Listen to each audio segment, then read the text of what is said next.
There was something so pleasant about that place. Even your emotion had an echo in so much space.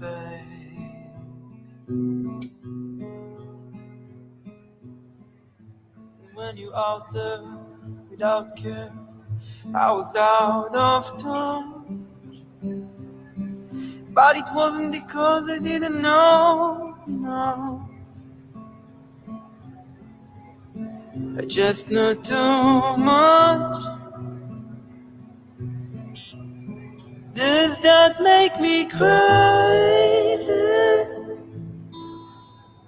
Does that make me crazy?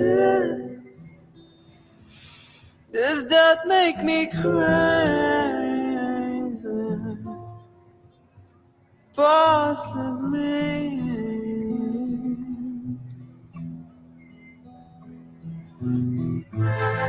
I hope that you're having the time of your life.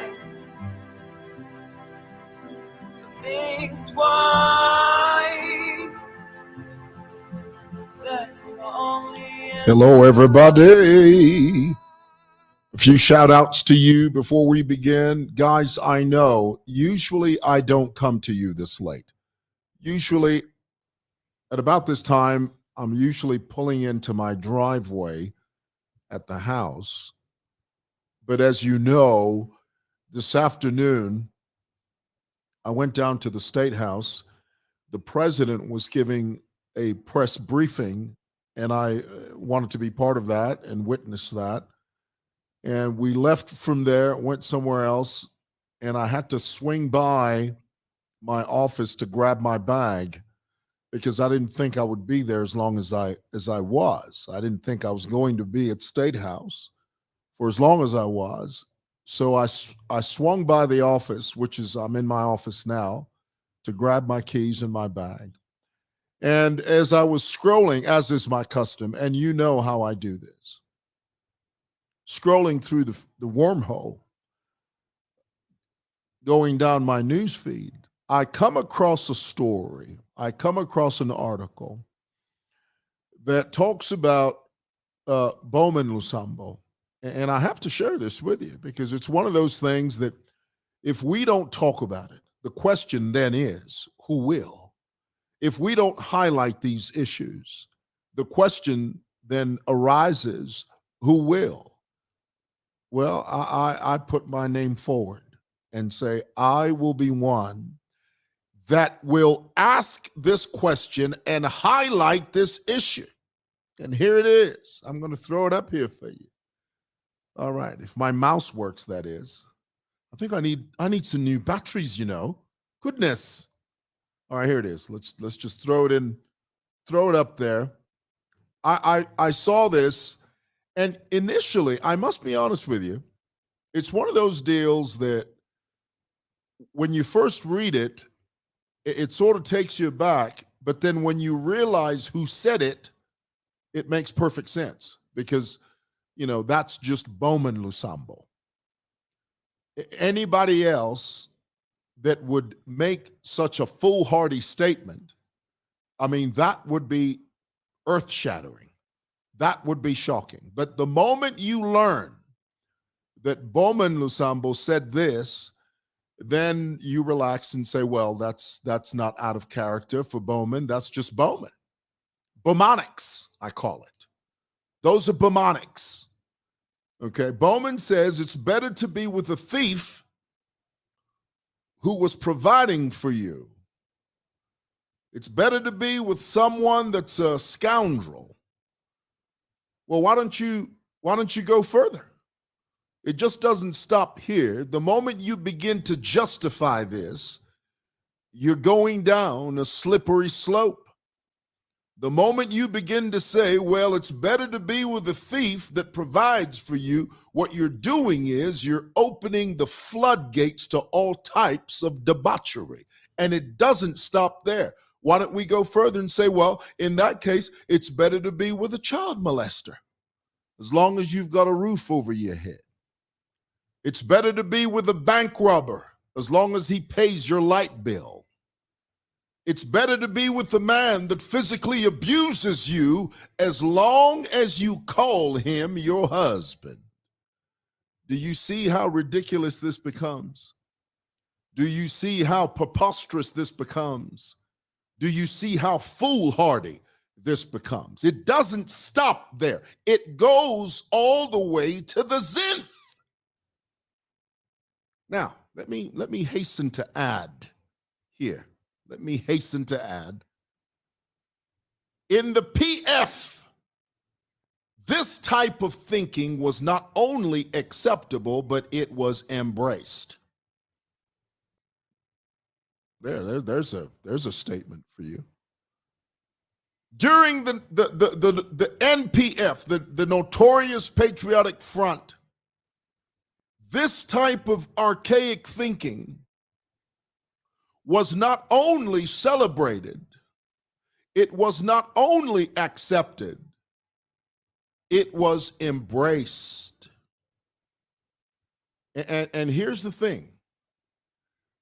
Whenever you become desensitized, because that's where we were as a people, under the PF, we had gotten to a place where we didn't know what was left and what was right. We didn't know what was blurry and what was clear.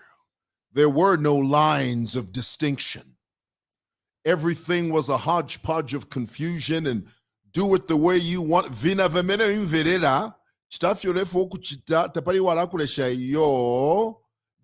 do it, dance it the way you want it danced. Dance it, play whatever music you want, and do it to your heart's content. In a PF government, a PF-led, wolf-packed conglomerate, this type of thinking was the order of the day. It was. And dare I say, let me go ahead, and I've said this before, and I know I've said this a multiplicity of multitudinous tens of hundreds of thousands of times, but I will say it again, and I will never tire. I will never grow weary of saying this. In a PF government, people like Bowman Lusambo, Innocent Karimanshi, those chaps could have become presidents in that environment. But in this new dispensation, in this new chapter, in this new era, those chaps can't be presidents. You know why? Because we have raised the Zambian people. When I say we, I'm talking about collectively. The Zambian people collectively have raised the bar and the standard of leadership. Guys, let me say to you, don't applaud mediocrity. Don't do that. You know what mediocrity is? You know, don't applaud amateurism. Don't do that. Strive for higher. Strive for better. Strive for the best. Don't wallow in the cesspool of mediocrity and call yourself great. Don't do that. Aspire to be better and greater than what you are. How dare Bowman Lusambo turn around and say, it's better to be with a thief who is providing for you. Criminality. This from a man that used to be a lawmaker. Is it a wonder that they flushed him out of parliament? This type of thinking cannot be sustained in that august house. Oh, there's a good one there. I'm going to latch on to that one. Oh, I'm going to be here for a while. I'm going to linger long. If you call yourself a member of parliament, a person that has vowed to not only represent his constituency, but a lawmaker, a man who has vowed to uphold the law of the land. And then he turns around and says such a foolhardy thing like, oh, it's better to be with a thief that provides for you. The most foolish, the most asinine, the most ridiculous, the most preposterous statement I've ever heard from one single human being in my entire life. How dare you? Bowman, get a grip. Get a hold of yourself, Bowman. Goodness. All right. That's all I'm going to say about that. There's something else I want to talk to you about. Sorry for smacking my lips there. I was at the State House today, and one of the things I noticed while I was there was, when it came time to ask questions, the journalists from different pools of journalism, there were professional journalists there, young men and women from Diamond TV, Movie TV, and all these other different illustrious independent news outlets, young men that are full of fire to want to see and hear their answers, their questions answered. When it came time for the journalists to ask the question, what I noticed was that for the first time in a very long time, journalists were asking pertinent questions. Pertinent. And this is what I want to share with you here. I want to throw this up here. The more they are allowed, and I'm talking about journalists, the more journalists are allowed to ask pertinent meaning relevant questions, the better they become. Are you hearing that?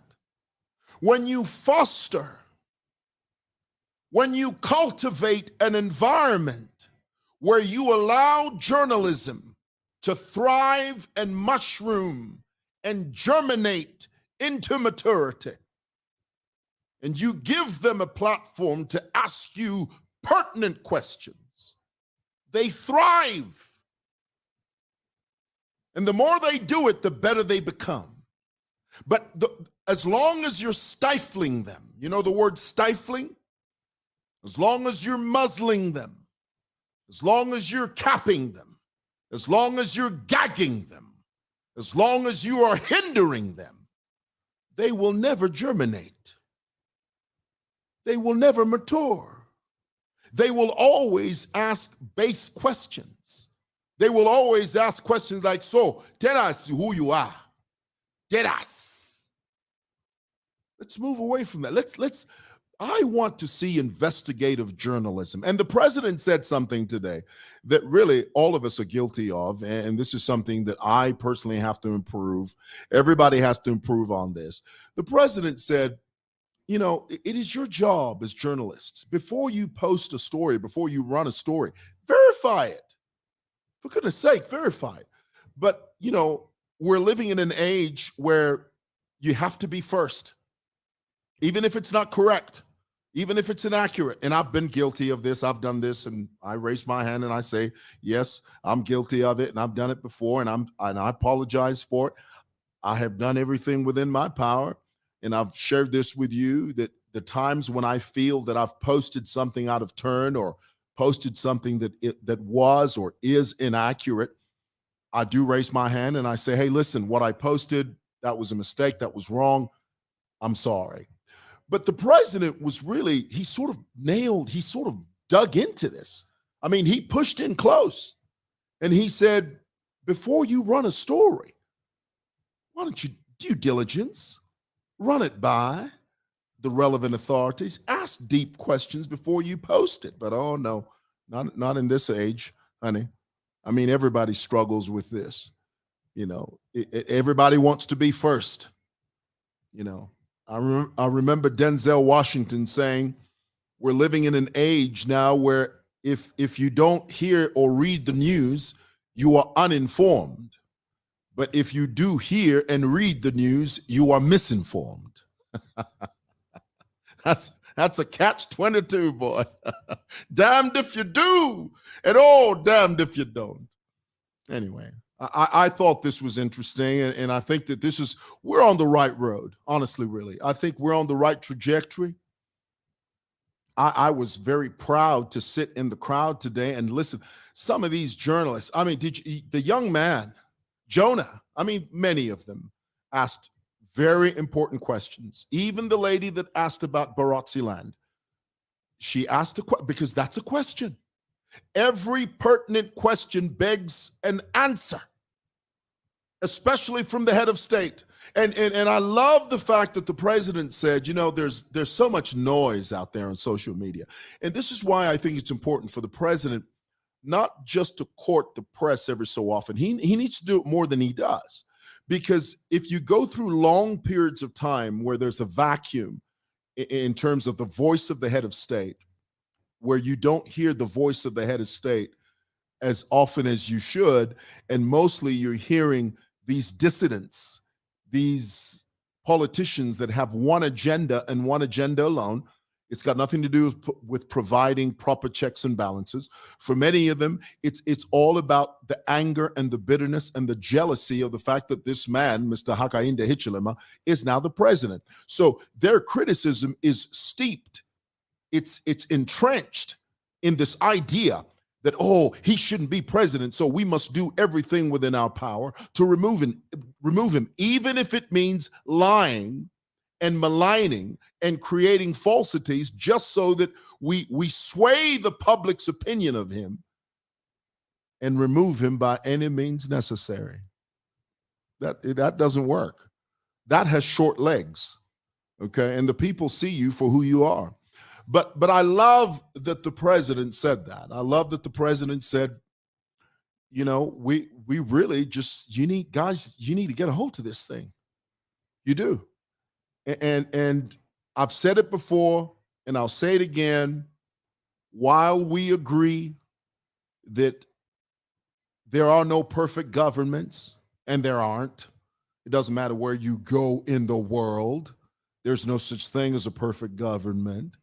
While we agree that there are no perfect governments, we do agree that there are governments that are better than others.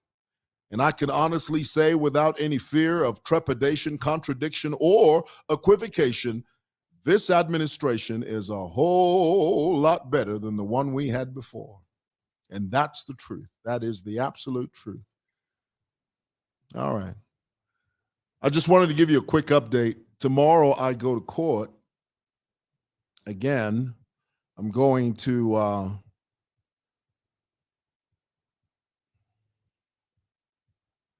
just want to see what you guys are saying, watching you from Zambia. Okay, I know you're hearing me.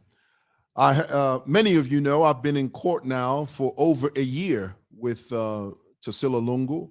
The former president's daughter has sued me for defamation, and we've been back and forth for more than a year. And tomorrow is, what is that? Is that, are you guys, can you hear me? Oh my goodness. What is that? Okay, I need to switch cameras. Tell me if you can hear me. I think my DSLR battery's gone dead, mate. It's gone dead. Can you still hear me? Oh my goodness gracious alive. Boy, I'll tell you what, if it's not one thing, it's a whole new other.